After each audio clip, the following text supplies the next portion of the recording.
ಎಲ್ರಿಗೂ ನಮಸ್ಕಾರ. ಇವತ್ತಿನ ವಿಡಿಯೋದಲ್ಲಿ ವ್ರತ ಮಾಡುವಾಗ ತಣ್ಣೀರು ಸ್ನಾನ ಯಾಕೆ ಶ್ರೇಷ್ಠ ಅಂತಾರೆ ಅನ್ನೋದ್ರ ಬಗ್ಗೆ ತಿಳ್ಕೊಳ್ಳೋಣ.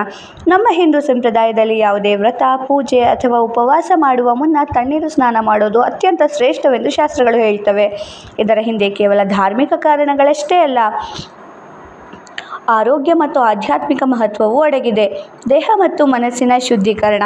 ಹೌದು, ತಣ್ಣೀರಿನ ಸ್ನಾನ ಮಾಡೋದ್ರಿಂದ ದೇಹವು ತಾಜಾತನವನ್ನು ಪಡೆಯುತ್ತೆ, ಮನಸ್ಸು ಪ್ರಶಾಂತವಾಗುತ್ತೆ, ಪೂಜೆ ಮತ್ತು ವ್ರತದಲ್ಲಿ ಏಕಾಗ್ರತೆ ಹೆಚ್ಚುತ್ತೆ, ಸಾತ್ವಿಕ ಗುಣ ಹೆಚ್ಚುತ್ತೆ. ಶಾಸ್ತ್ರಗಳ ಪ್ರಕಾರ ತಣ್ಣೀರು ಸ್ನಾನದಿಂದ ದೇಹದಲ್ಲಿ ಸಾತ್ವಿಕ ಶಕ್ತಿ ಹೆಚ್ಚಾಗುತ್ತೆ, ಇದರಲ್ಲಿ ದೇವರ ಅನುಗ್ರಹ ಸುಲಭವಾಗಿ ದೊರೆಯುತ್ತದೆ ಎಂದು ನಂಬಲಾಗಿದೆ.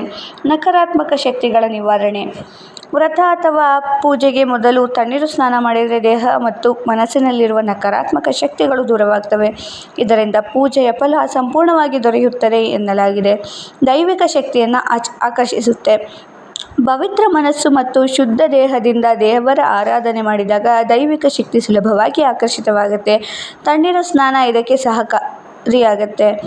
ಆರೋಗ್ಯಕ್ಕೂ ಉತ್ತಮ. ತಣ್ಣೀರು ಸ್ನಾನ ರಕ್ತ ಸಂಚಾರವನ್ನು ಉತ್ತಮಗೊಳಿಸುತ್ತೆ, ದೇಹಕ್ಕೆ ಚೈತನ್ಯ ನೀಡುತ್ತೆ ಮತ್ತು ದಿನವಿಡೀ ಉತ್ಸಾಹದಿಂದ ಇರೋದಕ್ಕೆ ಸಹಾಯ ಮಾಡುತ್ತೆ. ಆದರೆ ಈ ವಿಷಯಗಳನ್ನು ಗಮನಿಸಿ. ವಯಸ್ಸಾದವರು, ಅನಾರೋಗ್ಯದಿಂದ ಬಳಲುತ್ತಿರುವವರು ಅಥವಾ ಚಳಿಗಾಲದಲ್ಲಿ ತಣ್ಣೀರು ಸ್ನಾನ ಮಾಡಲು ಸಾಧ್ಯವಾಗದವರು ಉಗುರು ಬೆಚ್ಚಗಿನ ನೀರಿನಿಂದ ಸ್ನಾನ ಮಾಡಬಹುದು. ಮುಖ್ಯವಾದದ್ದು ದೇಹ ಮತ್ತು ಮನಸ್ಸಿನ ಶುದ್ಧತೆ. ವ್ರತ ಮಾಡುವಾಗ ತಣ್ಣೀರು ಸ್ನಾನ ಮಾಡುವುದು ಶಾಸ್ತ್ರಗಳಲ್ಲಿ ಶ್ರೇಷ್ಠವೆಂದು ಹೇಳಲಾಗಿದೆ. ಆದರೆ ಭಕ್ತಿ, ಶ್ರದ್ಧೆ ಮತ್ತು ಮನಸ್ಸಿನ ಪವಿತ್ರತೆಯೇ ಅತ್ಯಂತ ಮುಖ್ಯ. ಭಕ್ತಿಯಿಂದ ಮಾಡಿದ ಪೂಜೆಯನ್ನು ದೇವರು ಖಂಡಿತ ಸ್ವೀಕರಿಸ್ತಾನೆ. ಮಾಹಿತಿ ಇಷ್ಟ ಆಯ್ತು ಅಂದರೆ ವಿಡಿಯೋನ ಲೈಕ್ ಮಾಡಿ, ಶೇರ್ ಮಾಡಿ, ಸಬ್ಸ್ಕ್ರೈಬ್ ಮಾಡಿ. Thank you for watching.